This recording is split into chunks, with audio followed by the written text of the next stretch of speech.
Alors, bonjour tout le monde, bienvenue aux Instituts d'été 2025 du Centre Franco. Mon nom est Louis Hull et je suis très heureux aujourd'hui de vous accueillir à la première formation de cette série. Première formation qui a comme titre Apprendre à coder et coder pour apprendre, qui sera donnée par Amanda Deneau.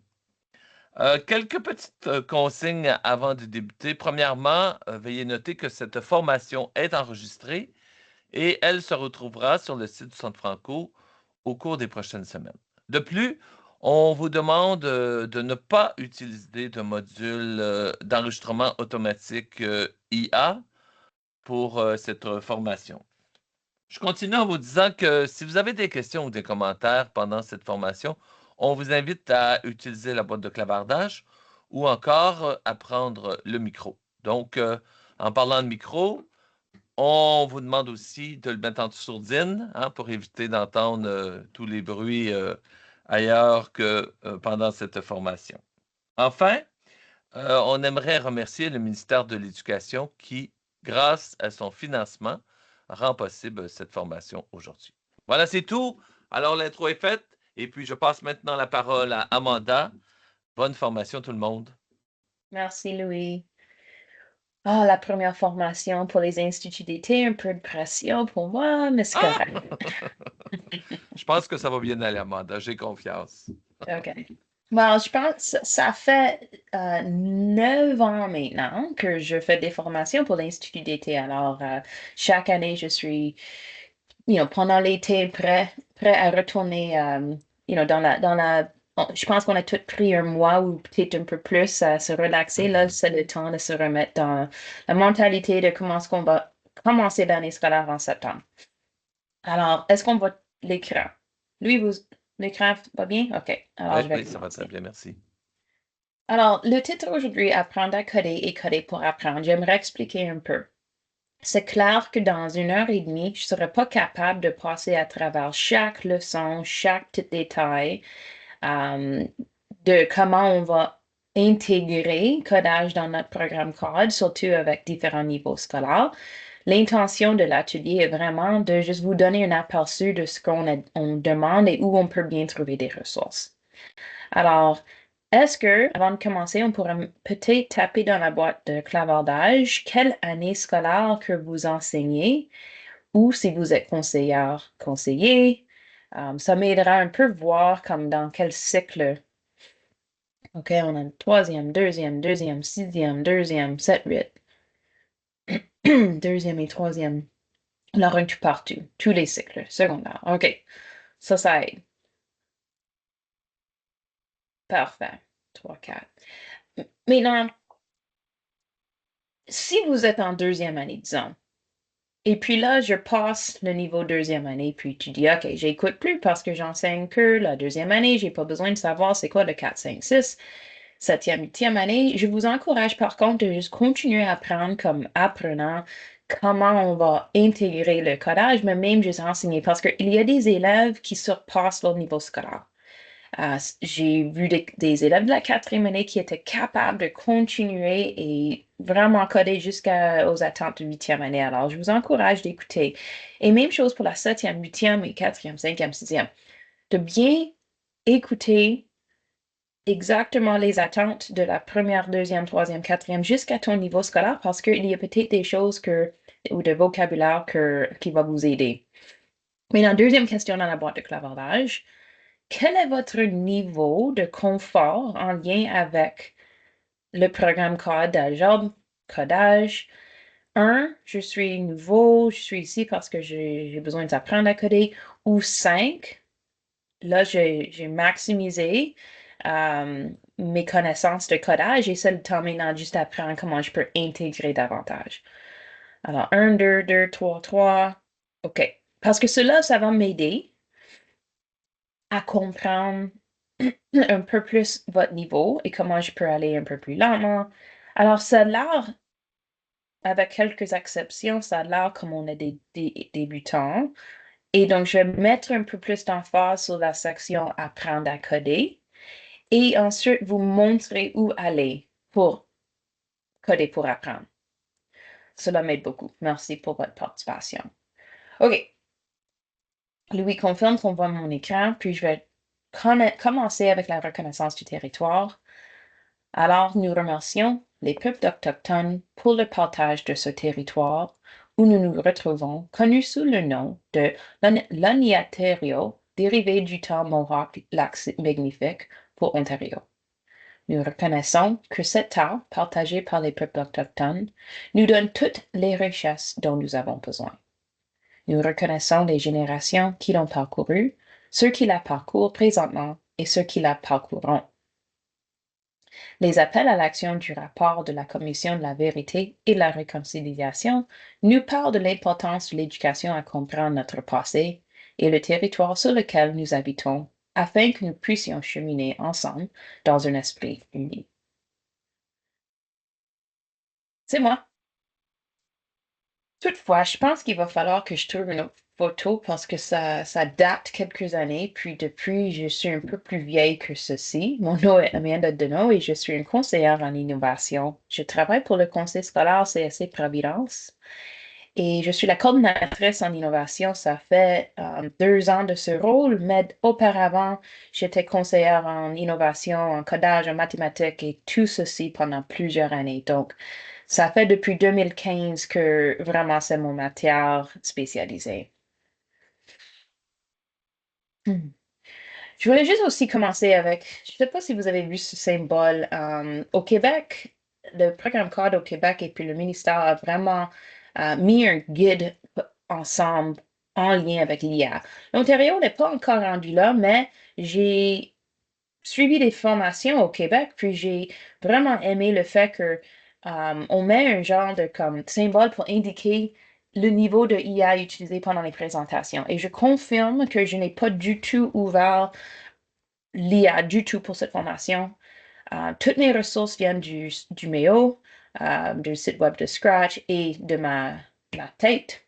C'est ça. Et voici les ressources pour la formation. On va vraiment creuser dans le programme Cloud de mathématiques. Je vais vous montrer des exemples de programmes de Scratch que j'ai déjà créés il y a quelques années. Et on va parler aussi du GEM, le guide d'enseignement efficace des mathématiques. Donc, le site web du GEM ainsi que le code, le guide d'enseignement du codage, 2 ressources extrêmement utiles. Oui, il y a plusieurs ressources, il y a d'autres choses à voir, mais je voulais juste, pendant 1 heure et demie, pas trop donner, mais de rester à une place. C'est comme quand il y a trop de ressources, des fois, ça devient un peu trop. Mes objectifs d'apprentissage, c'est vraiment de comprendre les éléments du programme Code mathématique pour le domaine de codage. Et dans toutes mes formations, depuis la sortie du programme Code en 2020, j'ai mis l'emphase toujours sur comment coder, apprendre à coder. Mais maintenant, rendu en 2025, c'est le temps de regarder l'attente plus proche pour dire, OK, maintenant, je pense qu'on est prêt à intégrer dans différents domaines afin d'apprendre à coder. Différents domaines de mathématiques. Alors, pas juste le codage, mais je vais vous montrer dans quelques minutes. Alors, aujourd'hui, on va diviser en différents cycles. Je prends mon temps, puis j'aimerais vraiment que ça soit interactif. Si vous avez des questions, puis vous avez besoin que j'arrête, juste de activer vos microphones, et m'interrompre, juste dire, mais là, arrête, j'aimerais poser une question ou mettez-le dans la boîte de clavardage. Je vais aussi vous demander si vous pouvez juste peut-être mettre le micro en sourdine jusqu'à temps que vous avez une question, ça m'aidera beaucoup. Donc, on va diviser en 3 différentes sections, cycle primaire, cycle moyen, cycle intermédiaire, mais vous allez voir que le rythme de la formation est pareil. Alors, c'est vraiment une suite. On va faire première année, deuxième année, jusqu'à la 8e année, puis on fera des questions à la fin. Les diapositives se répètent. Alors, pour juste vous montrer un aperçu de mes diapos, ce que j'avais fait, c'est, regarde en haut, on va commencer à parler au sujet des attentes et contenus d'apprentissage de la première année. Et ici, à la gauche, il y a un lien vers mon infographie que j'ai créée. L'infographie aide à décortiquer et mettre en catégorie les différents contenus demandés en mathématiques pour le programme CODE, en lien avec un exemple à la droite.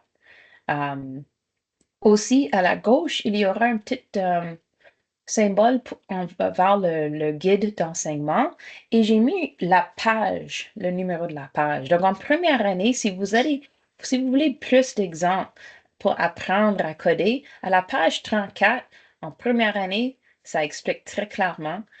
Ici, la section est codée pour apprendre. Donc, j'ai tiré des exemples directement du programme Quad mathématiques pour chaque niveau scolaire. Et à la droite ici, même guide d'enseignement à la page 51, il y a d'autres exemples et leçons de comment on peut coder pour apprendre. Et coder pour apprendre veut dire que on sait déjà coder. Maintenant, on va prendre le codage et on va l'intégrer dans différents domaines de mathématiques. OK. Alors, juste pour confirmer, je vais juste aller à la prochaine diapositive. Mon doigt ici dit allez voir plus, on va descendre à la prochaine diapo. Alors, en regardant ici, j'aimerais juste vous parler des deux contenus d'apprentissage, le C3.1 et le C3.2. Chaque niveau scolaire, ça répète. C'est les deux mêmes contenus d'apprentissage. Si vous voyez, souligner, ce sont des mots clés pour chaque niveau. Ici, événement séquentiel, ça c'est le contenu spécifique pour la première année et chaque année scolaire, ceci change. Mais si vous allez remarquer qu'en première, deuxième, troisième, quatrième année, on juste ajoute un autre concept, y compris. Alors, je vais juste lire ceci. Résoudre des problèmes et créer des représentations des situations mathématiques de façon computationnelle en écrivant et en exécutant des codes, y compris des codes comprenant des événements séquentiels. Je répète à chaque formation que j'offre que le C3.1 et le C3.2, à mon avis, sont en l'envers. Moi, j'aurais mis lui en premier, mais personne du milieu m'a demandé. Alors voilà, mais j'aurais mis lire et modifier des codes donnés. Quand on offre des codes qui sont déjà faits aux élèves, c'est la meilleure façon de leur donner des exemples. Comment on peut juste demander à un enfant à écrire? Pense à comme écrire et lire. Est-ce qu'on donne à un enfant un crayon puis on dit écris la lettre A? Non.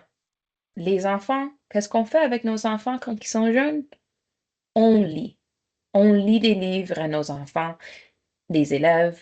Ils commencent à reconnaître des mots et des lettres et des phrases en regardant des exemples, en suivant avec peut-être leurs doigts, en regardant la formation des lettres.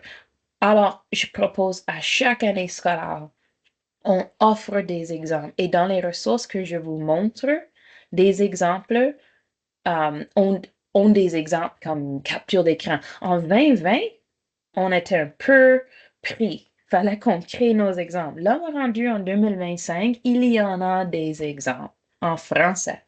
Donc, on peut projeter, regarde ce que ça a l'air, ceci, les élèves, et on demande que les élèves lisent des codes qui sont donnés. Ensuite, on va demander qui les modifie. Si on modifie des codes qui sont déjà créés, là, les élèves peuvent commencer à prendre en exploration en disant, oh, j'ai changé ce code et puis regarde ce que ça fait maintenant. Et c'est ça c'est ce que cela veut dire, lire et modifier des codes donnés, y compris des codes comprenant des événements séquentiels. On va revenir à des codes séquentiels dans juste une petite seconde. Mais regarde cette partie du programme qui dit décrire l'incidence des changements sur les résultats. Qu'est-ce que ceci veut dire? Les élèves doivent parler. 9 fois sur 10, j'évalue mes élèves et j'ai enseigné la 7e année pendant beaucoup d'années. Alors, on parle des enfants de 12 ans. J'ai évalué leur connaissance de codage à l'oral parce qu'en conversation, on va comprendre ce que les élèves comprennent. Parce qu'ils peuvent décrire. L'incidence des changements sur les résultats veut dire, OK, un exemple. Madame, vous m'avez donné une série de codes qui va faire qu'une abeille va aller devant pendant 3 cases. J'ai modifié le code, puis j'ai fait en sorte que ça tourne à la droite. Là, maintenant, il s'avance 2 cases, tourne à la droite et s'avance 2 autres cases afin de peut-être éviter l'arbre. L'enfant a pris un code donné, a fait une modification et a décrit à l'oral le résultat. Ça, c'est ce que ceci veut dire. Commence avec ça pendant quelques jours, des semaines, que les élèves modifient et décrivent. Là, après ça, OK, les élèves sont un peu plus confortables avec le concept, puis on va leur demander maintenant d'écrire leur propre code. OK, maintenant, vous allez faire un code, une série de codes avec des événements séquentiels. Mais qu'est-ce que ceci veut dire? Résoudre des problèmes et créer des représentations de situations mathématiques. Ça, c'est maintenant apprendre à coder et coder à apprendre. Disons que l'enfant, vous avez évalué l'algèbre, le C3.1 et 2 en codage. L'enfant est capable de faire des codes avec des événements séquentiels. Là maintenant, on veut que les élèves utilisent ces concepts pour d'autres domaines en mathématiques. Et voilà, je reviens aux exemples dans une petite seconde. Je vais retourner à la diapositive avant. Attends une minute. Je vais juste ouvrir mon infographie et je vais juste très rapidement vous expliquer c'est quoi un événement séquentiel. Parce que comme je vous ai dit, je n'ai pas le temps à aller en profondeur de chaque niveau scolaire, mais je peux quand même vous donner un petit aperçu.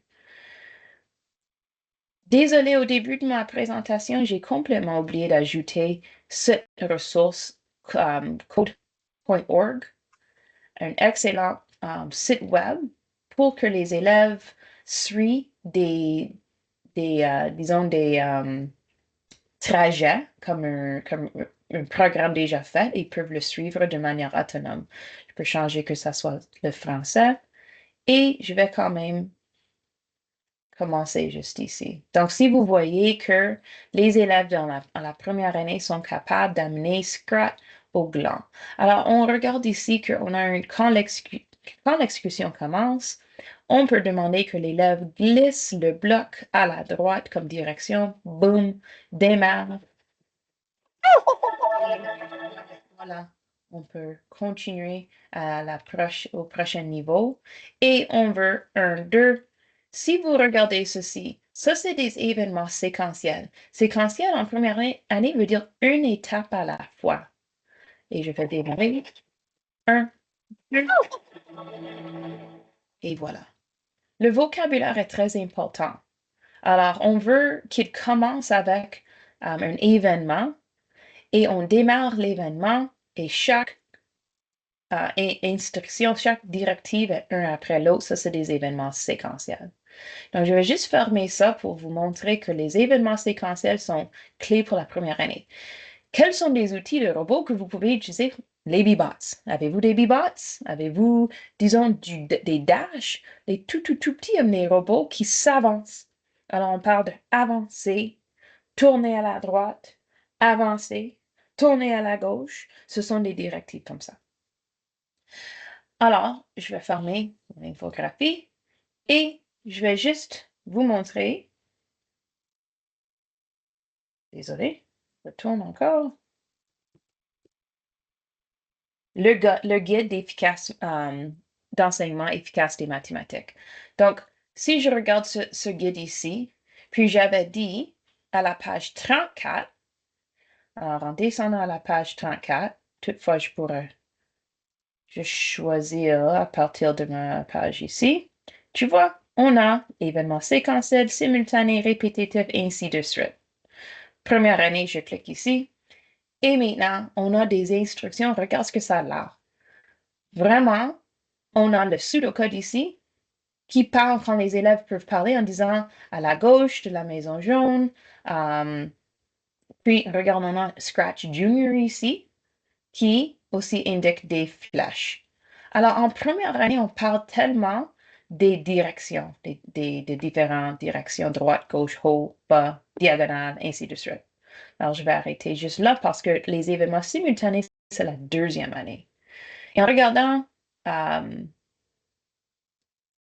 ici, excuse-moi, je vais juste retourner ici. Tu vois, il y a ici qui se dit appui pédagogique. Donc, je vais cliquer la flèche ici parce que ça va m'apporter au programme de la première année. Ce que les gens ne voient pas, c'est, regarde ici, ça c'est le programme. Quand je clique appui pédagogique, il y a des exemples. Voici une situation mathématique. Se déplacer d'un endroit à un autre. OK? Il y a des concepts ici.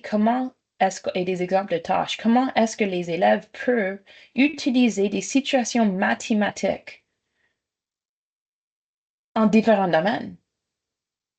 Et en parlant de ça, si je retourne ici, j'aimerais juste vous montrer qu'à la page 51 du guide, si on regarde en bas ici, ça c'est ce que je viens juste de dire, les différents concepts, mais situation d'apprentissage. Alors, à la page 51, on parle de la première année. Quand est-ce qu'on peut maintenant apprendre à coder? Maintenant, on fait le volet coder pour apprendre.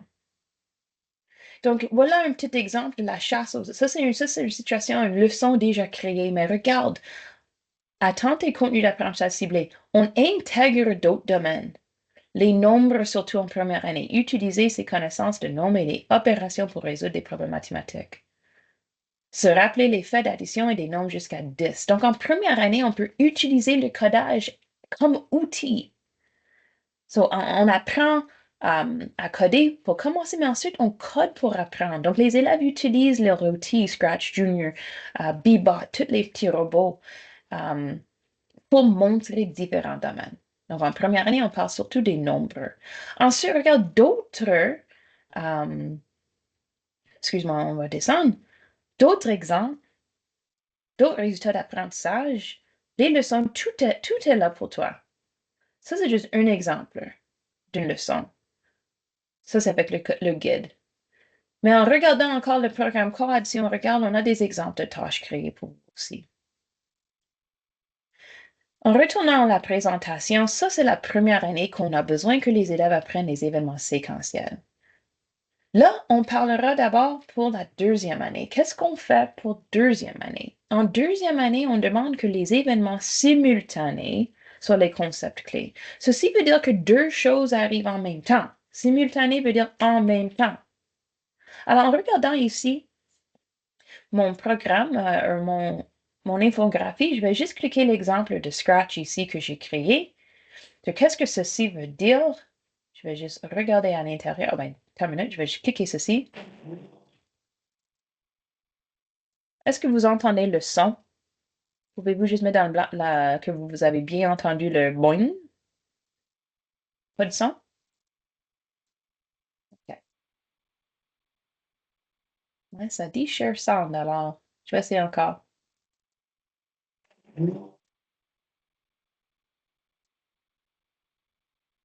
OK, c'est bon. Parce que c'est important qu'on entende le boing. OK, alors en regardant à l'intérieur, je vais changer ceci à français. Excuse-moi, ça c'est la plateforme de Scratch.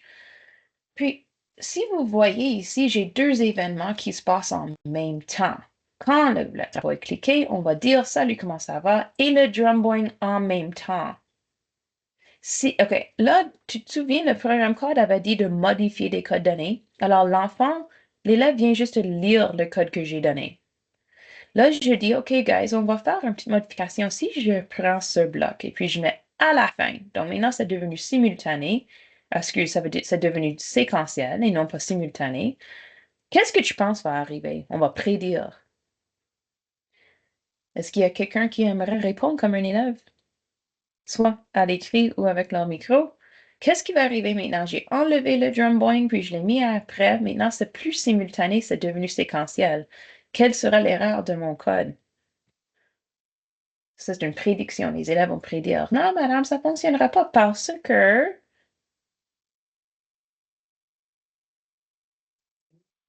Voilà, quelqu'un a bien répondu. Ça dit bonjour, ensuite joue le son. Exactement. Merci pour vos réponses. Donc, là, je remets encore, parce que le programme code avait dit de décrire les résultats du changement. On vient juste de faire ça. C'est pour ça que, comme 9 fois sur 10, j'ai évalué à l'oral. comme j'ai un petit clipboard, puis je prends des notes. Parce que les élèves vont savoir, tu vas savoir si les élèves comprennent moi. Mais non, ça n'a pas de sens. Le drawing board va faire après. Ça, c'est juste un exemple rapide de c'est quoi les événements simultanés.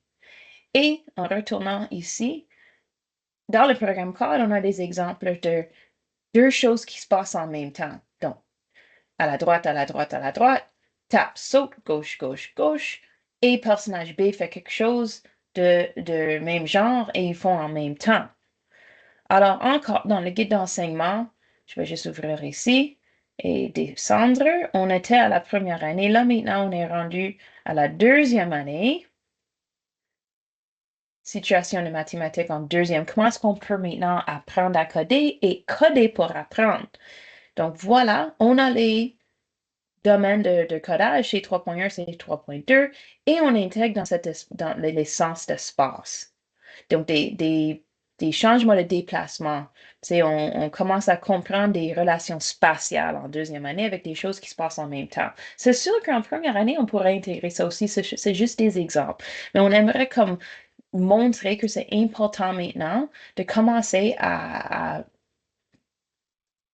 mettre votre tête maintenant à comment est-ce qu'on peut utiliser nos codes qu'on a appris avec des événements séquentiels et simultanés en deuxième année et maintenant on va mettre avec différents domaines de mathématiques.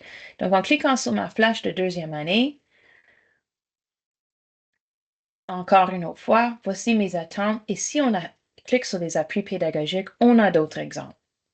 Okay? Des événements séquentiels, des événements simultanés. Alors, ça commence à bâtir un après l'autre, première année, deuxième année, et des exemples. On a des concepts clés, on a des exemples de tâches. Et aussi, avec lire et modifier des codes, on a des exemples. Okay? On a des concepts clés et on a des exemples de tâches. Alors, plein de ressources. Et si je vous fais rappel, dans le guide d'enseignement, à la page 61, il y aura d'autres exemples davantage. Et à la page 36, ça va vous aider à apprendre un peu plus explicitement c'est quoi des événements simultanés. Là, question?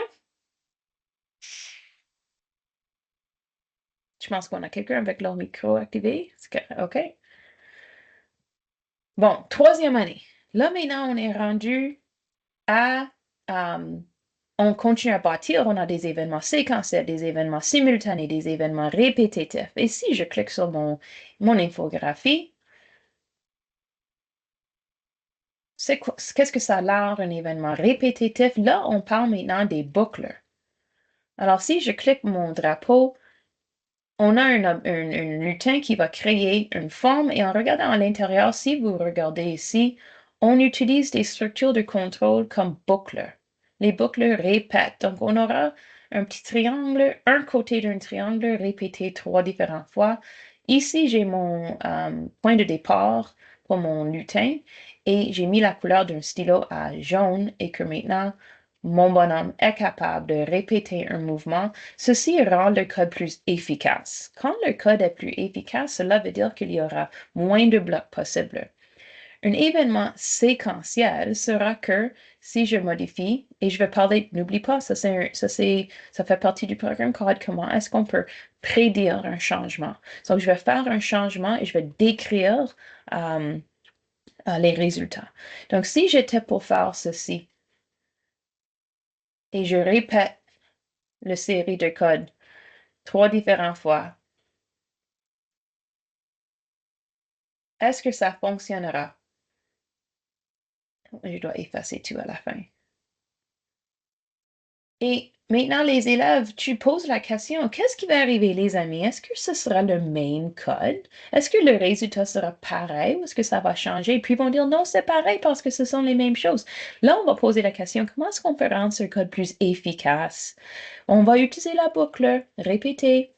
OK, alors je vais remettre ça, puis dire, on aura juste besoin de ces directives une fois et non pas 3 fois, mais on va l'imbriquer ici dans une boucle. Alors, troisième année,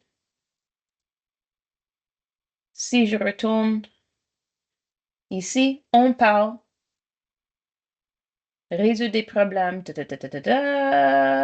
avec des événements séquentiels, simultanés et répétitifs. OK? Alors, on est en train de bâtir une chose après l'autre. En cliquant sur la flèche, on va retourner à la troisième année ici avec le programme COD. Et qu'est-ce que ceci, ça là? On a encore des exemples pédagogiques. Quels sont les exemples? OK? On a un code comportant des événements séquentiels. Là, on ajoute des opérations répétitives. Mais si on regarde, vous remarquez que c'est pas juste Scratch et des blocs. On peut utiliser des mots. Ceci s'appelle pseudocode. Les élèves peuvent écrire. On est en train maintenant de parler des règles. Ça, c'est comment on peut intégrer l'algèbre. Ajouter 2 à la valeur. Et on va répéter ceci 10 fois. Regarde mon résultat. 2, 4, 6, 8, 10, ce sont des suites. Alors, en utilisant les concepts de codage, on peut intégrer différents domaines. OK? Concept clé, on parle des boucles et des structures de contrôle. Si tu mets ta souris par-dessus, il y a des exemples. C'est quoi une boucle? Une structure de contrôle de programmation informatique qui permet à une séquence d'instructions d'être répétée jusqu'à ce qu'une condition soit remplie. Alors, des définitions pour vous et des exemples à la tâche. Encore une fois, lire et modifier. On a des exemples. On regarde ceci encore. On a des concepts et on a des exemples de tâches. Dans mon guide efficace, regarde mon guide d'enseignement. Je vais continuer à la troisième année. Là, on parle, excuse-moi, ça c'est pour les concepts de codage. On a les événements répétitifs. Et regarde, on parle de Scratch Junior, on parle de Scratch et on a MakeCode, une excellente plateforme que les élèves utilisent aussi, pareil comme Scratch qui est un peu plus bloc. On peut utiliser des microbits avec MakeCode. Alors, regarde, et il y a des exemples. Mais comme j'avais dit dans mon ma diapositive ici, la page 73, quand on ouvre ça et on regarde à la table de matière, troisième année, on clique ici et on a une situation d'apprentissage, les biscuits sans fin. Alors, en regardant ici, on intègre un nombre. Représenter la multiplication de nombres jusqu'à 10 fois 10. Alors, on peut utiliser le codage qu'on a appris en algèbre et on va maintenant apprendre à coder. Check. Coder pour apprendre. Et en regardant ici, on a les résultats d'apprentissage. La leçon est faite pour vous. Et voilà, un exemple. Exemple de code. Exemple de pseudocode. Tu te souviens-tu que j'avais dit que le pseudocode, elle écrit avec des mots ou des flèches. Ça ne doit pas toujours être branché avec un ordinateur. Mais on regarde ici un autre exemple qu'on pourrait utiliser. Voilà. Donc, on est presque fini avec le cycle primaire. Excuse-moi, on a fini avec le cycle primaire. Alors, je suis 4 minutes en retard. Ça, c'est pas pire pour Amanda parce que des fois, je peux parler un peu trop. Maintenant, on continue et on parlera de la quatrième année. On est rendu maintenant au cycle moyen. Mais n'oublie pas, en quatrième année, si vous enseignez la quatrième année, il faut quand même enseigner les concepts de première, deuxième, troisième, quatrième année parce que le tout est intégré. Si je clique mon infographie, et maintenant je vais parler des événements imbriqués. Imbriqué veut dire qu'on va mettre un code dans un code. Mais si vous voyez voir davantage, voilà un exemple de Scratch que j'avais créé. Tantôt, on avait fait que le petit bonhomme va faire un triangle à l'écrit. Mais si je clique sur le drapeau, regarde, différence ici. Là, on a 3 triangles. Et en regardant à l'intérieur, on pourrait montrer ceci aux élèves et dire, qu'est-ce que vous remarquez? Qu'est-ce que vous remarquez? Le code avant, si je l'enlève, attends une minute, on va juste faire ceci. Si on regarde à l'intérieur, lui, on va faire ça. Ça, c'est le code qu'on avait utilisé tantôt. On répète 3 fois, on avance, on tourne 220 degrés et les élèves vont dire, ah, c'est un triangle. Mais en imbriquant, on va imbriquer. Lui, à l'intérieur de ceci, après chaque triangle, on va encore tourner de 120 degrés et ceci permet que 3 triangles sont maintenant dessinés. Donc, en imbriquant un code dans l'autre, on est capable de démontrer 3 triangles avec un code très efficace. Efficace veut dire moins de lignes de code possible. Alors, si je retourne à mon programme code de 4e année avec des exemples, on a demandé que les élèves comprennent à lire, d'écrire, modifier. Et je vais fermer les onglets pour aller plus vite. Hein?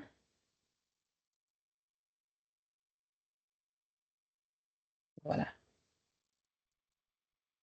4e année, on demande qu'ils comprennent les événements séquentiels, simultanés, répétitifs et imbriqués. Et voyez-vous qu'il y a un point d'interrogation en disant c'est quoi? Je clique et on a l'exemple, le vocabulaire ici, structure de contrôle placée à l'intérieur d'autres structures de contrôle. Par exemple, des boucles survenant à l'intérieur de d'autres boucles ou des instructions conditionnelles. Et si je regarde des exemples pédagogiques, on parle d'abord des situations mathématiques, des codes comportant des événements répétitifs, comme on avait vu tantôt, déposer le stylo sur la surface, avance de 100 pas, tourner 90 degrés et répéter. Et on sait que ceci va faire un carré. Mais regarde, code comportant des événements imbriqués. En mettant 4 carrés, 6 fois, voilà un motif répété avec une rotation d'un carré. Alors, on peut déjà voir comment on peut prendre ces concepts et coder pour apprendre d'autres domaines. Des exemples de tâches, ça c'est pseudocode à l'écrit. Et voici un motif répété en 4e année. On a le logique, on a le pseudocode, un autre exemple avec le périmètre, largeur et longueur, ainsi de suite. Donc ça, c'est où ça devient un peu plus difficile. OK, les élèves apprennent et comprennent comment coder. Mais maintenant, comment est-ce qu'on peut utiliser le code pour apprendre d'autres concepts mathématiques, comme le périmètre, d'autres exemples de tâches, etc. En regardant le guide, excuse-moi, on continue, on a les événements imbriqués. Et voilà un exemple avec mes codes, un exemple avec Scratch. Aussi, maintenant, on commence à inclure Python.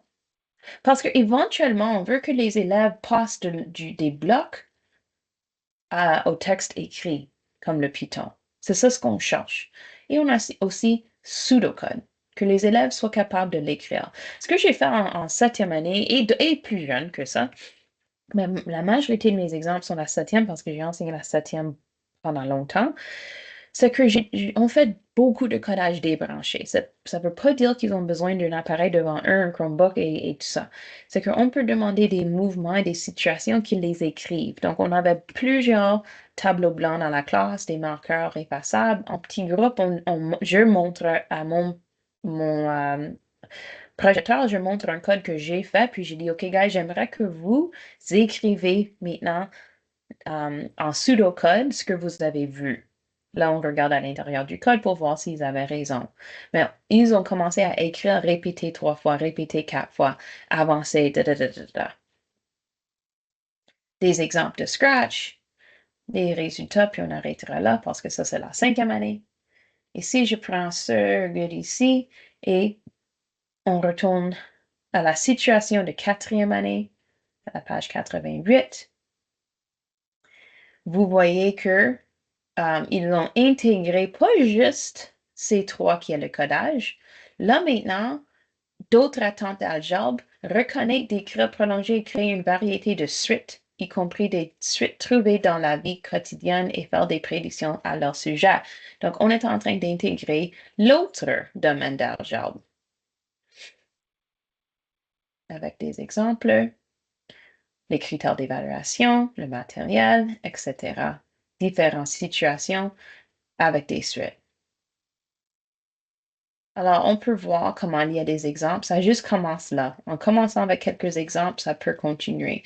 Là, maintenant, ils ont créé un code pour, quand on modifie le code, les résultats ici, c'est pour créer des motifs. Et un autre exemple de pseudocode ici.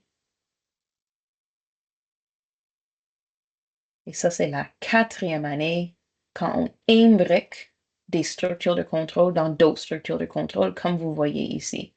Répéter 5 fois, répéter 2 fois, on imbrique des codes en 4e année.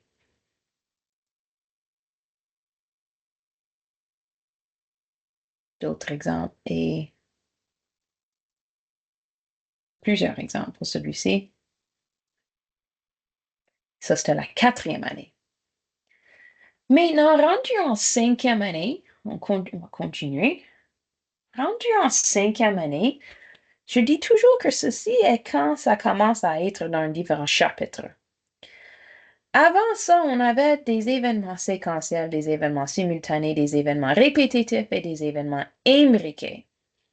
Là, maintenant, on saute. Tu vois que j'ai comme un peu divisé. On a un autre chapitre 5, 6, 7, 8 ici.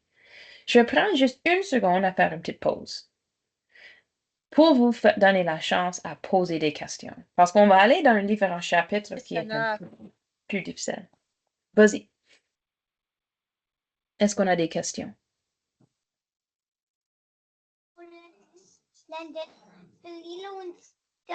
The Leroy and Stitch move, we finished it without you.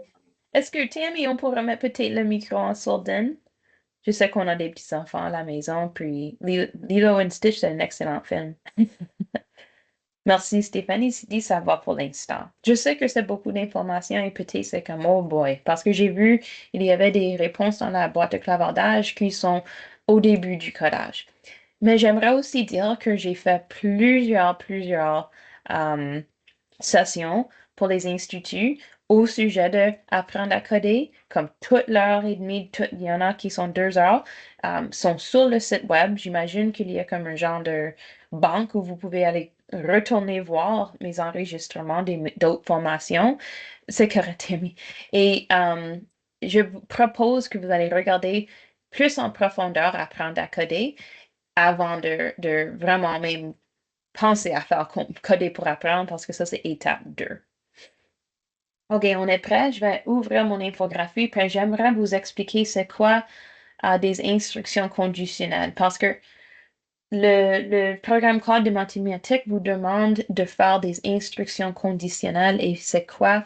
Alors, regarde si j'ouvre l'exemple que j'ai fait en Scratch.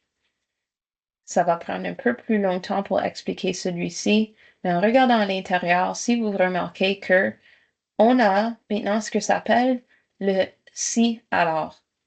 On a des blocs dans les structures de contrôle qui sont si alors et même sinon. Les conditions sont très importantes parce que cela veut dire que ton programme a une condition. Avant tout ça, tous mes exemples, quand je clique le drapeau, la même chose arrive à chaque fois. Tu comprends ce que je veux dire? Il n'y a pas de doute. Il n'y a pas de qu'est-ce qui va arriver. Chaque fois, j'ai cliqué le drapeau, le triangle a été fait. J'ai cliqué le drapeau, puis on avait boing, comment ça va, et pop, à chaque fois. C'est comme un genre d'animation. Mais cette fois-ci, on a un programme qui a des conditions. OK? Alors, on a si, et regarde, ici, on a un bloc qui a une différente forme. Ceci s'appelle un bloc, une expression booléenne. Je ne veux pas aller en profondeur, mais Georges Boole, il est mort, mais il était mathématicien qui a découvert le concept vrai ou faux.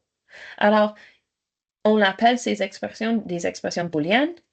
Si, disons, Stanley, ça c'est mon bonhomme Stanley, touche la pomme. Alors, on va jouer le son chomp et on va envoyer un message. Donc, si la condition est vraie, on fait cette action ici. Si la condition n'est pas vraie, c'est fausse, on n'aura pas d'action. Donc, si je regarde ici, je clique mon drapeau. Le programme est en train de jouer. Voyez-vous que c'est surbrillé en jaune? Cela indique que mon programme joue en tout temps. Pourquoi est-ce que ça joue en tout temps? Parce que j'ai imbriqué ma condition dans un bloc très, très important, répété indéfiniment. C'est une boucle qui répète en tout temps. Cela permet de faire l'évaluation de si alors pendant longtemps. Et quand j'utilise mes flèches, je peux faire bouger mon bonhomme Stanley. Mais si vous regardez, ma condition en ce moment est fausse parce que Stanley ne touche pas la pomme. Mais la minute que la condition soit vraie, on a d'abord une action. Le résultat, et ça s'appelle une sortie. La condition a été vraie et la sortie était jouer un son chomp et envoyer un message mange la pomme. Je répète, regarde, je clique encore. Je bouge mes flèches, Stanley touche la pomme, la condition est vraie, et voilà. Mais qu'est-ce qui arrivera d'abord si j'enlève ma condition de cette boucle? Okay? On n'aura pas de boucle répétée indéfiniment. Okay. Stanley est capable d'abord de bouger, mais quand je touche la pomme, il n'y a pas de sortie. Mais ça dit si ça touche la pomme, joue le son chomp et envoie un message. Mais parce que j'ai cliqué le drapeau, une fois, regarde, maintenant, Stanley touche la pomme. So, quand je clique le drapeau, ça retourne à 0, 0. Mais ma condition ne joue plus. Cela veut dire, sans cette boucle, que ma condition va être activée une seule fois. Si vous regardez quand je touche le drapeau encore, vous allez remarquer que ça surbrille en jaune rapidement. Regarde, like a flicker. T'avais vu? Très rapidement. Donc, la condition a été livrée pour une petite fraction de seconde. Je veux que la condition soit activée en tout temps. Donc, c'est pour ça qu'on imbrique ça. Et tu vois, maintenant, en tout temps, est-ce que c'est vrai, vrai, vrai, vrai? Non. Là, la condition est fausse. Fausse, fausse, fausse, fausse, fausse, fausse, fausse, fausse, fausse, fausse, fausse, fausse. Et je recommence au centre.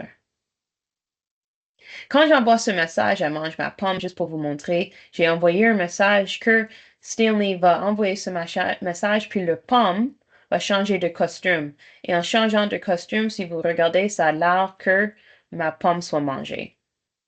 Mais ça, c'est un concept pour une différente formation.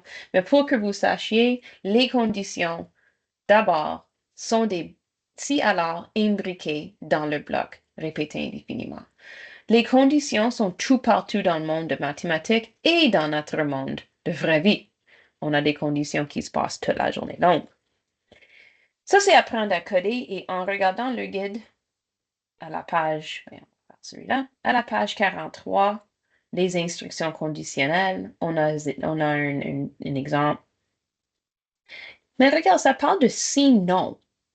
On va revenir à sinon en sixième année. Pour l'instant, je vais juste vous montrer le si alors. On va ajouter le sinon dans quelques minutes. Mais voici des exemples. Et sache que ce sont des exemples pour la cinquième et la sixième année. Parce que le programme code en cinquième et en sixième sont très, très similaires. Mais la sixième année dit on va aller un peu plus loin. C'est tout. Ça, c'est la différence. En retournant ici, si je regarde mes exemples dans le programme code, coder pour apprendre. OK, alors les énoncés si donc. Alors si l'aire A d'un triangle égale à l'aire B, le triangle A a le même aire que le triangle B. Si alors sinon, si aire A égale aire B, le triangle A la même aire que le triangle B. Sinon, aire A est plus grand que aire B. Et ainsi de suite. Alors, ce sont juste des exemples, mais j'aimerais sauter à la sixième année avant d'aller plus loin. Si vous regardez cinquième année, on parle des instructions conditionnelles et des structures de contrôle. Sixième année, c'est vraiment la même chose, mais on parle maintenant de le sinon. On va regarder ici le sinon. C'est vrai qu'en cinquième année, on peut faire des blocs avec le sinon, mais je préfère pour garder que ça soit uniforme, que mes cinquièmes commencent avec les si alors sinon, si alors, et les sixièmes années, on fait des codes plus efficaces, d'autres structures de contrôle et les instructions conditionnelles. Regardons mon exemple de la sixième année. Alors, cinquième année, on a le si alors. Et j'aimerais le fermer là, mais ma barre, comment est-ce que j'enlève ça? OK, voilà. Je vais juste fermer lui. OK. Maintenant, j'ai besoin de ma barre d'espace pour faire mon exemple. Donc, j'ai un poisson. Est-ce que vous remarquez qu'il y a une sortie, peu importe. Si je touche la barre d'espace, mon poisson descend. Sinon, il monte. C'est pour ça qu'on commence maintenant avec le sinon. Et si j'ouvre ceci, regardez.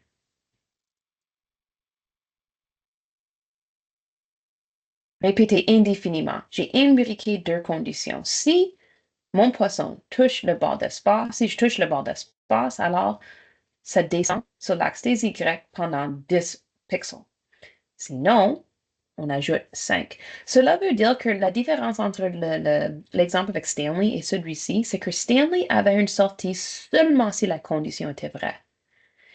Avec le sinon, il y aura une sortie, vrai ou faux. Alors, si c'est vrai et on touche l'espace, voici ma sortie. Sinon, ça veut dire que la condition est fausse, c'est ma sortie.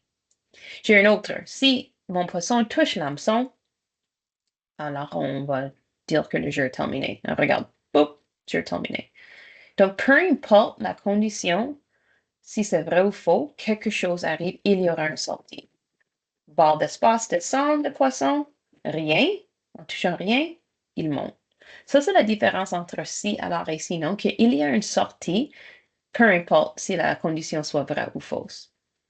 Ça, c'est la sixième année. En regardant ici, à la page 116, il y aura des exemples.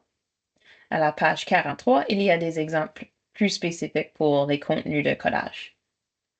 Alors, en regardant mon guide, ça c'est la cinquième année, et quand je descends, après ces exemples de cinquième année, ben, il y a des variables, ça devient un peu plus compliqué, mais pas si compliqué que ça. Les élèves sont capables. En regardant ici, regardons maintenant, on est en train d'intégrer la littératie financière. Parce que quand on parle de pile et face, de l'argent, on a tellement de façons d'intégrer la probabilité, ainsi de suite. Donc, en sixième année, on est en train d'intégrer nombre, algèbre et sens de l'espace dans une leçon. Juste des exemples donnés pour vous. Le plan cartésien introduit les blocs qu'on utilise, les différents angles. Alors, beaucoup de belles choses ici dans ce guide. Aller plus loin.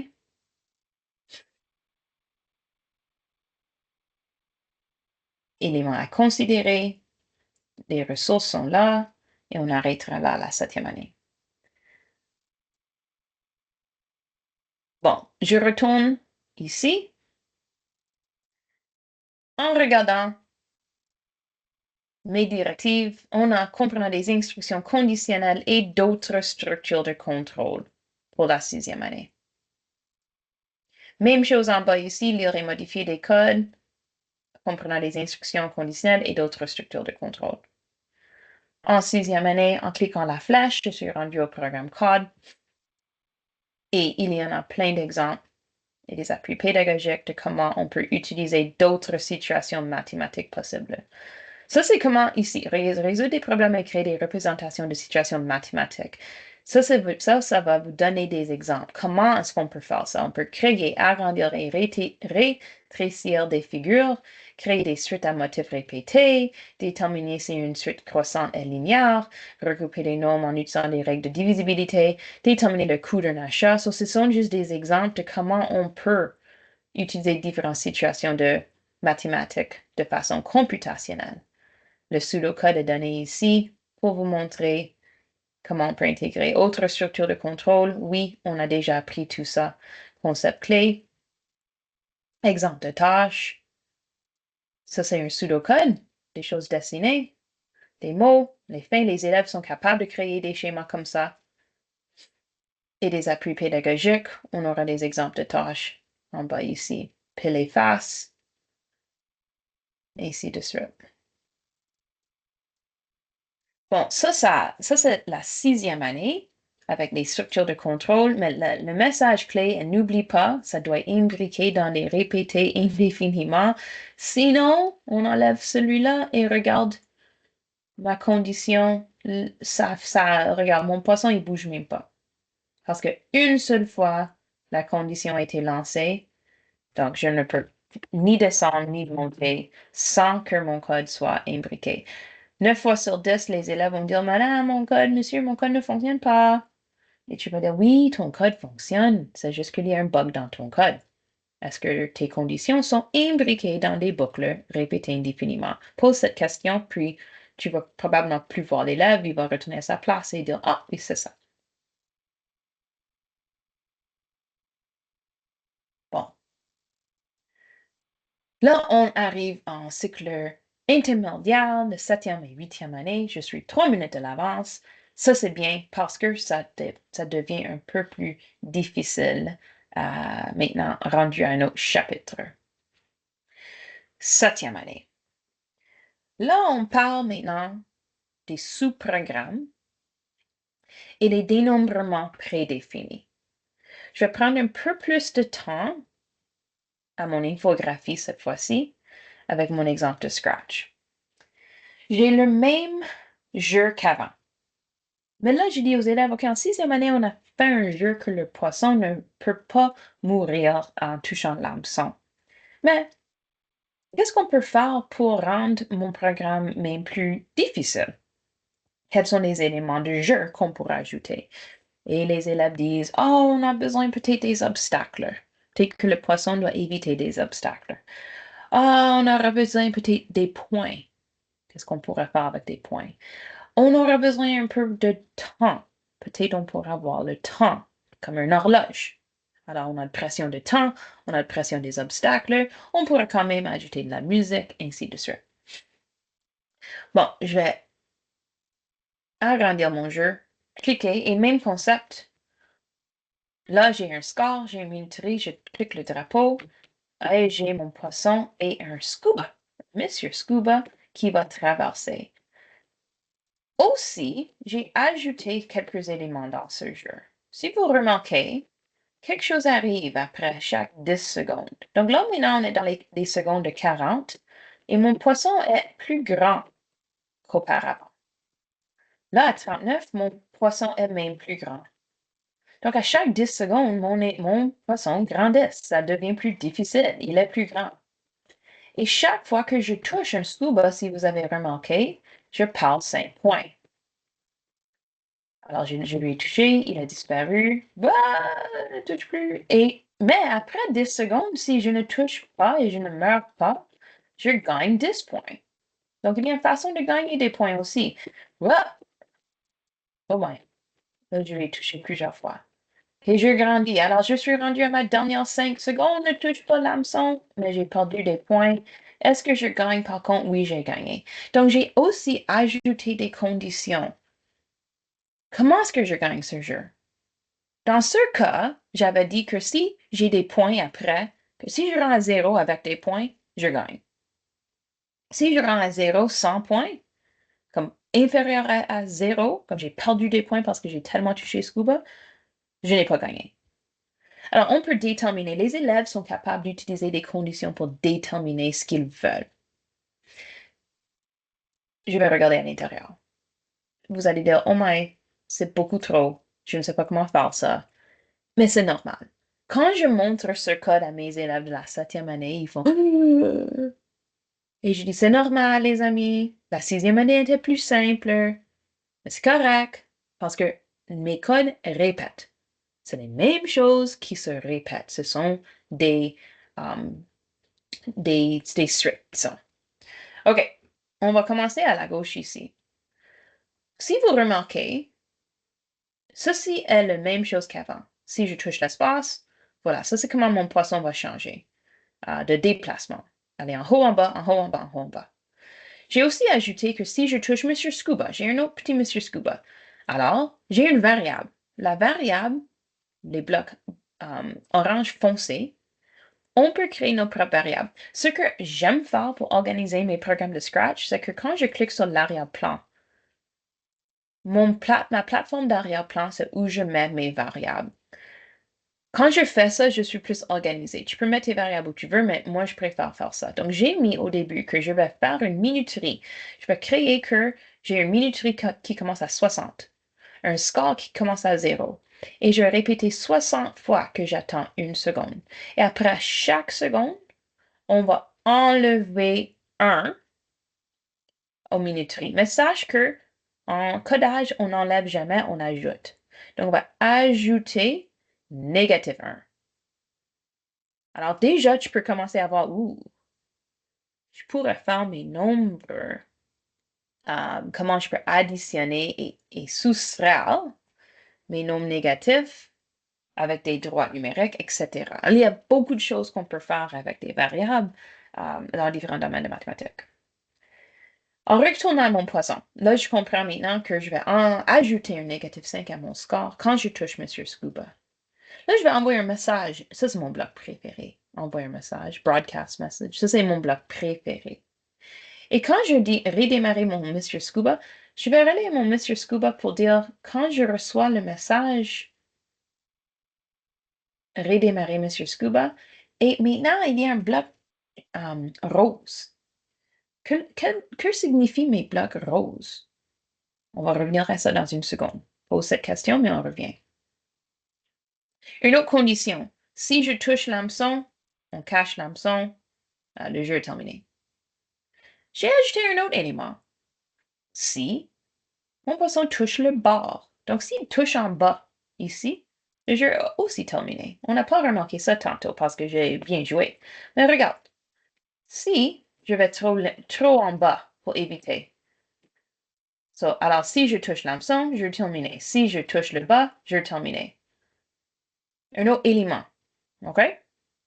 Lui, ça a l'air compliqué. Là, on a des blocs var, des opérateurs. Il y a tellement d'opérateurs, c'est génial.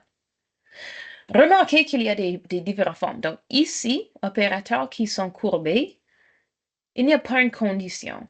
C'est juste ça divisé par ça, ça multiplié par ça soustrait, ça additionne. Mais mes blocs qui sont en losange, ce sont des expressions booléennes. Tu te souviens? Booléen, c'est vrai ou faux. Il y a un oui ou non. Alors, ça, c'est des blocs qu'on utilise pour le si quelque chose est plus grand que 50, alors. Si quelque chose est plus petit que, alors. Si ceci est égal à, alors. On ne met pas le mot si, alors. Si ça est divisé par ça. Ça ne fit pas. Donc, tous les blocs qui sont losanges sont des blocs qui vont, tu vois ici, mais si alors ont une forme de losange. On cherche que des conditions, que des expressions booléennes. Donc là, j'ai ma variable. Si mon minuterie est égale à 50, alors, j'ajoute 10 à mon score. C'est une récompense.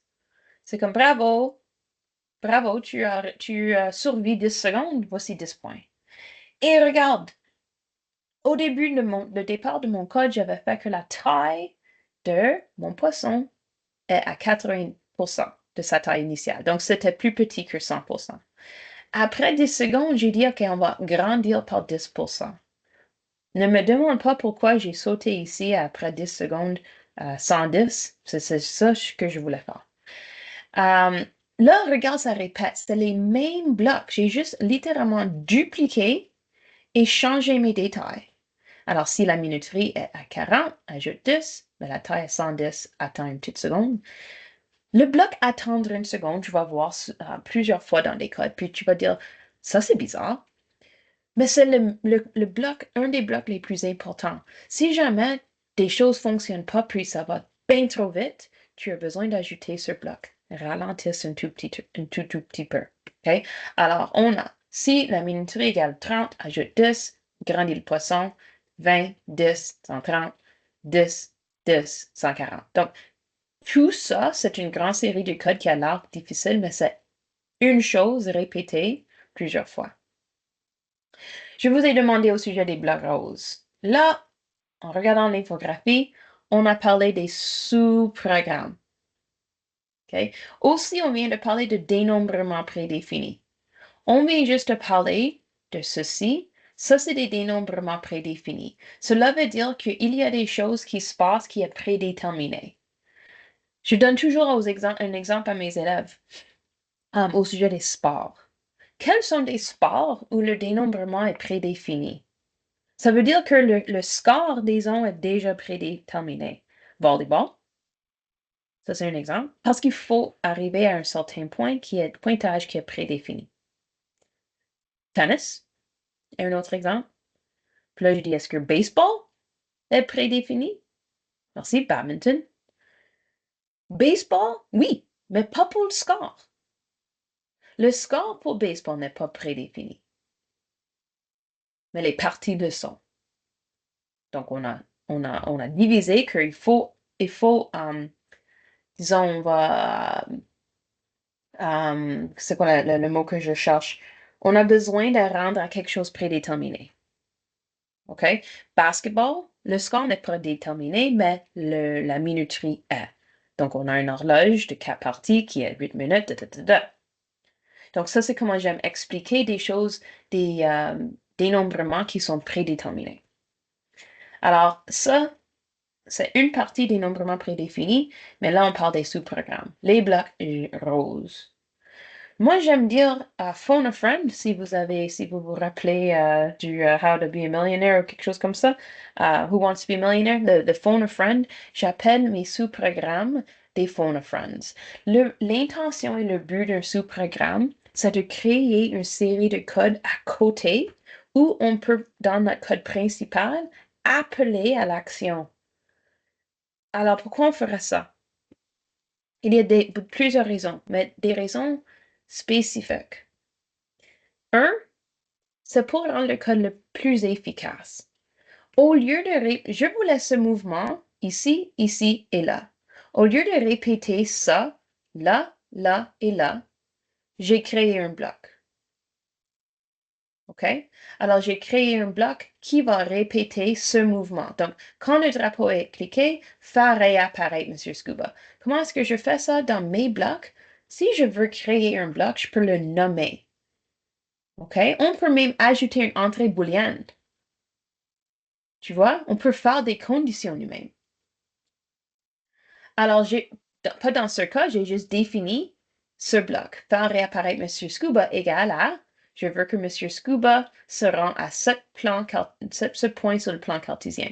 X, je veux qu'il réapparaît toujours à 160 qui est ici à la droite. Mais Y, on veut que ça soit aléatoire. Pourquoi est-ce qu'on veut que M. Scuba soit aléatoire? On ne veut pas que les élèves à M. Scuba qui sortent à la même place à chaque fois. Oui, le X va être la même place, il sera ici, mais l'Y va être aléatoire entre 86 et négatif 86 qui est quelque part ici sur l'écran. OK? On va lui montrer et on va envoyer un message nager. Est-ce que M. Scuba, si on regarde M. Scuba déplacé, il nage. Comment est-ce qu'il nage? On a besoin de lui dire de nager. Est-ce qu'il sait comment nager? Mais non. Mais on peut déterminer que nager, quand je reçois le message nager, on va répéter de manière indéfiniment, toujours, qu'on ajoute un négatif 10 qui veut dire qu'il se déplace à la gauche, et on attend 0,002 secondes. Très petite fraction d'une seconde, un millième de seconde, parce qu'on veut très doucement qu'il glide. Il fait un genre de glide. Tu vois comment c'est vraiment smooth? Mais voyons, je peux pas lui éviter. Je veux... voilà. Tu vois, Monsieur Scuba, comment il bouge? C'est smooth. Uh, uh, uh, smooth.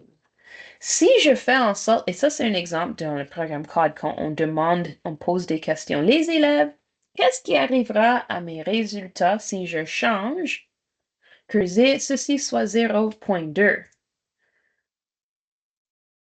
Pose la question. Je vais faire que il va nager 0,2 secondes. Est-ce qu'il va être smooth?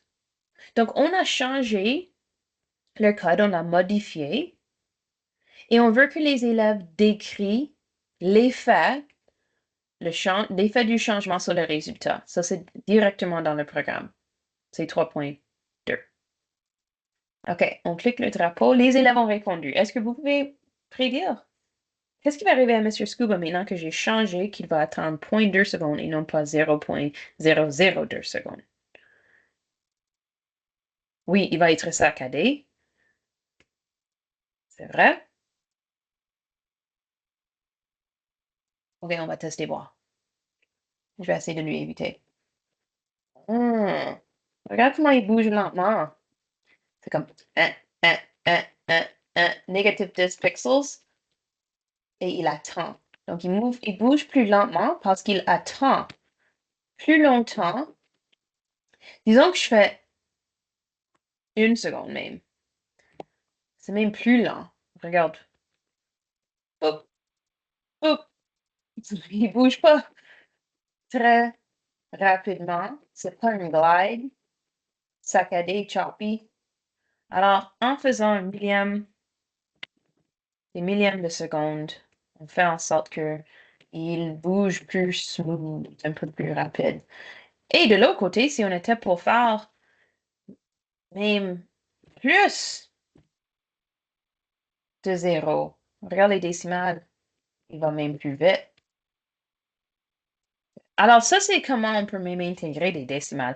J'ai toujours eu du succès avec des élèves de 3e, 4e, 5e année quand j'explique des décimales, des nombres décimales, en utilisant des concepts comme ceci, ou soit des robots comme Spiro et autres choses, et ils peuvent voir littéralement en modifiant c'est quoi un nombre décimal et l'importance de virgule, parce que ça change tout. Alors ceci, ça c'est mon sous-programme que je fais appel. Ici, je veux que M. Scuba réapparaisse aussi. Qu'est-ce qui arrive si M. Scuba touche le bord? Quand il touche le bord, donc ça c'est le bord ici à la gauche, il se cache et est-ce que vous vous souvenez, il va se réapparaître quelque part de manière aléatoire ici. Mais là, on va attendre de manière aléatoire comme avant qu'il va réapparaître. So, on va attendre entre 1 et 5 secondes, ensuite on va lui faire réapparaître. So, on va appeler ce bloc ici. Comme ça, mon scuba ne sort pas. Regarde, il faut que j'attends. Quand est-ce qu'il va sortir? Des fois, c'est 1 seconde, des fois, c'est 3 secondes, des fois, c'est 5 secondes, des fois, il faut attendre longtemps, comme maintenant. Alors, on a des aspects aléatoires qui sont dans le bloc opérateur. Et encore, regardant mon score ici, j'ai prédéterminé, des dénombrements prédéterminés. Qu'est-ce que je veux faire pour gagner? Donc, je peux faire, OK, si j'ai un score de 50, je gagne et je vais tout arrêter.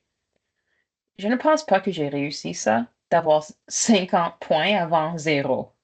Mais quand même, c'est là.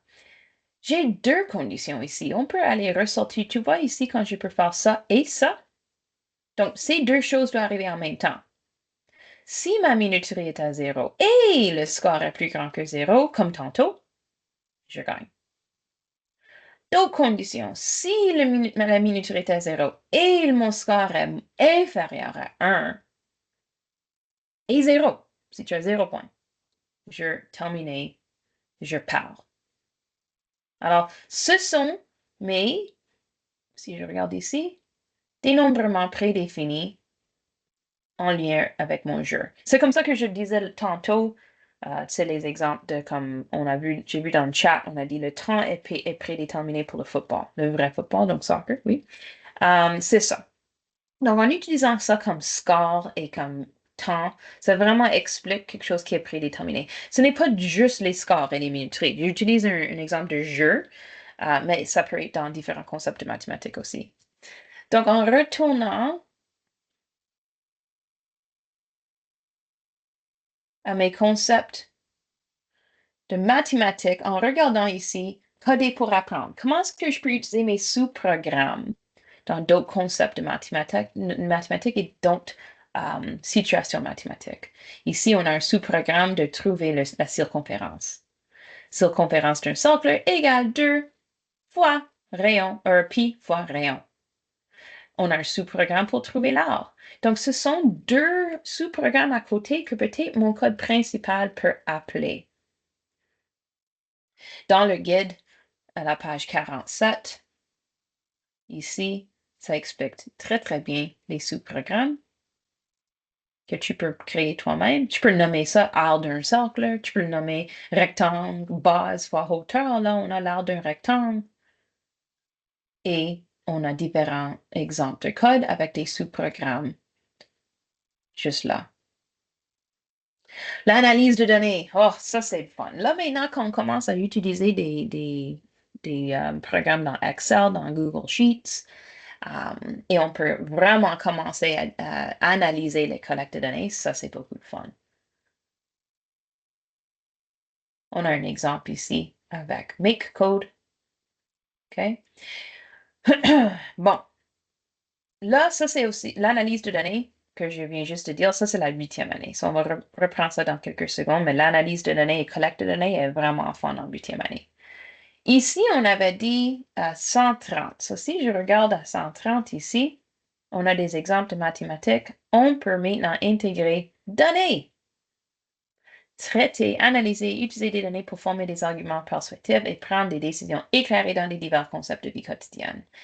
Déterminer l'incidence de l'ajout ou de la suppression de données sur les mesures de tendance centrale. Alors, c'est les tendances centrales et d'écrire blablabla. Alors, on est en train maintenant de faire des exemples avec données. Comment créer ton propre bloc. On a des exemples ici. Et je descends. On a des variables. On a parlé des variables tantôt. Ça, c'est d'autres variables. Alors, juste des exemples. Recueil des données. Répète jusqu'à ce que la réponse égale à non. Donc, on utilise différents blocs qui s'appellent demander et attendre. Puis, je vais vous montrer ça dans quelques secondes pour la 8e année. J'ai pas beaucoup de temps qui me reste. Mais la collecte de données est très importante en 8e année. Je vais juste arrêter après. Juste ici. Situation d'apprentissage de 8e année.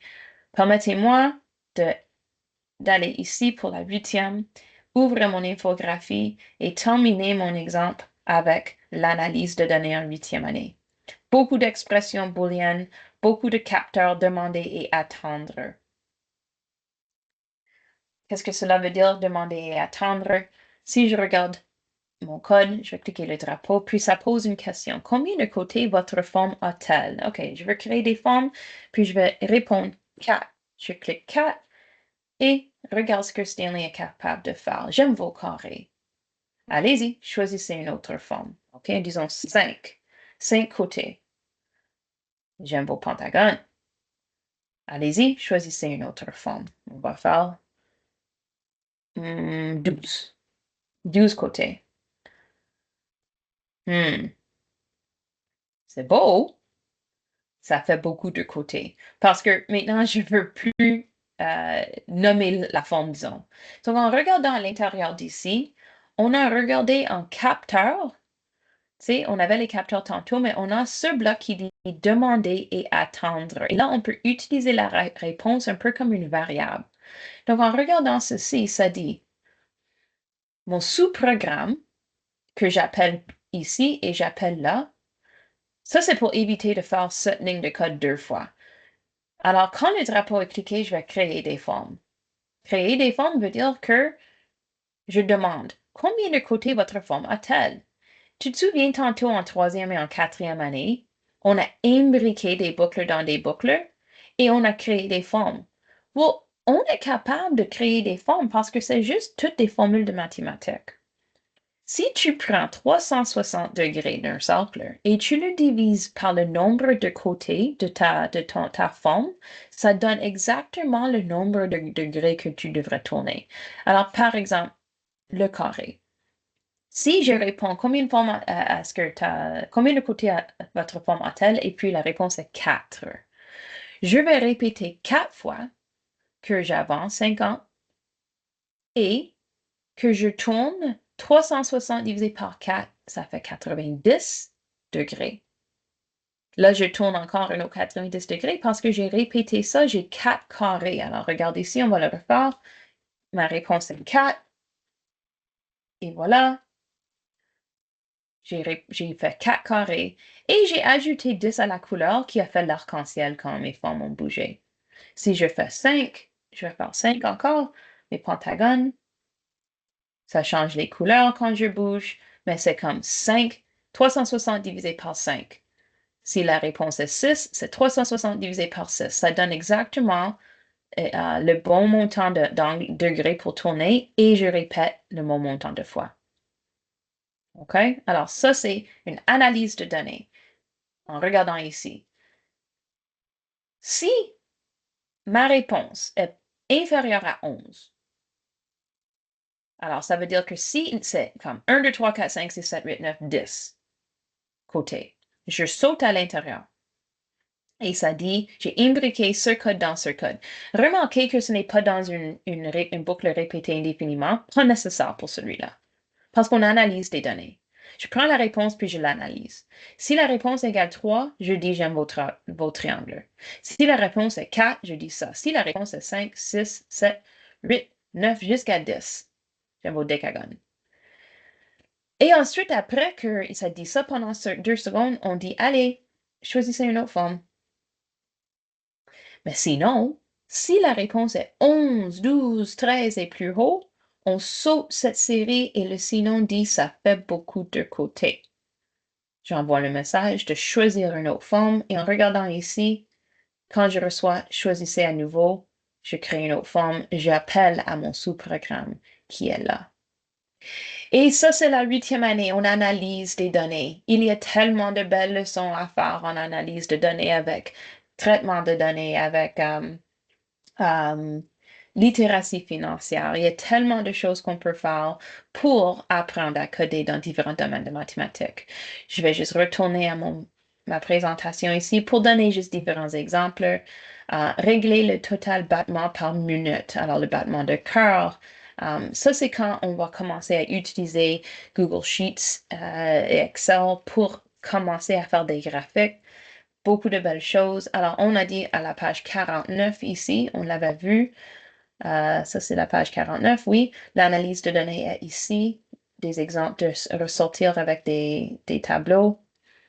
On a des règles conditionnelles dans Excel et Google Sheets qui dit si la valeur est supérieure à 20, alors c'est rouge. Si la valeur est inférieure ou égale à 20, alors le cadre est vert. Donc, les élèves vont commencer à apprendre à faire des beaux sheets avec des conditions parce que dans Google Sheets et Excel, ce sont que beaucoup de mathématiques et beaucoup de codage.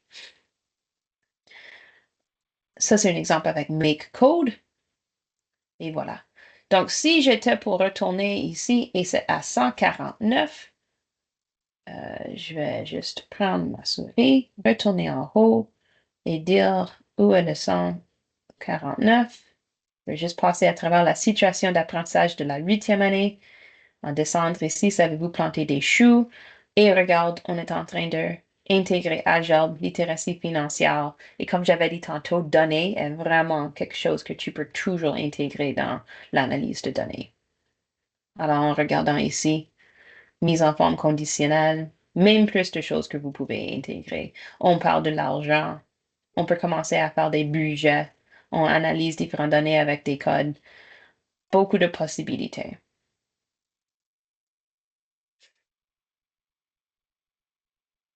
Donc, c'est ça, c'est le guide. On parle ici, regarde Boolean, j'avais vu le terme en français. On a un petit glossaire à la fin, là. La terminologie du codage. Bon, je retourne à ma présentation. Je retourne à mes objectifs d'apprentissage. J'aimerais que vous compreniez les éléments du programme Code de mathématiques pour le domaine de codage en suivant les infographies et les termes séquentiels, simultanés, répétitifs, imbriqués, conditions, sous-programmés, des instructions prédéfinies et l'analyse de données. Ce sont toutes mes choses comme ça. Et comment intégrer le codage dans différents domaines de mathématiques afin de coder pour apprendre. Encore une fois, voici mes ressources. Le programme Code, j'avais utilisé Scratch MakeCode est une excellente ressource aussi. On a vraiment regardé le guide. Mais le site web du GEM, j'aimerais juste ouvrir ceci et vous donner à vue d'œil. Regarde ce que ça a l'air. Donc, je retourne ici. Ça, c'est le GEM, qui est le site du GEM au CFA, le Centre Franco. Et si je clique à Job, il y a un guide de codage. Ça, c'est le guide que je viens de vous montrer. Mais la vue d'ensemble, regarde, vue d'ensemble du domaine d'Aljob. Retournez ici. Et si je clique la 8e, parce que je trouve le plus compliqué là, là, regarde, on peut parler des suites. On parlera équation, codage. Et regarde, quand je clique le codage, j'aurai des situations d'apprentissage. Habileté en codage, enseignement et apprentissage, habileté et connaissance. Il y a tellement de ressources. Vous pouvez retourner ici. Ça donne d'autres exemples de règles de mise en condition pour votre Google Sheets, analyser des données et voyez, ou Scratch Junior même inclus avec les connaissances des événements séquentiels, simultanés, répétitifs, imbriqués, conditionnels, efficacité du code, sous-programme, dénombrement prédéfini, des vidéos et ainsi de suite. Bon. Ah, Louis, je l'ai fait. 10h27. Dans le temps demandé. Et voilà. Bravo! Bravo, c'est excellent! Alors, écoutez, je vais arrêter l'enregistrement, puis après ça, je vais vous donner certaines consignes. Peut-être que pendant que je fais ça, Amanda, tu pourrais mettre le lien dans la boîte de clavardage pour le formulaire de rétro, peut-être? Oui, monsieur. Merci, madame. Déjà fait. Alors, Est-ce qu'on peut avoir une question, s'il vous plaît? Bonjour. bonjour.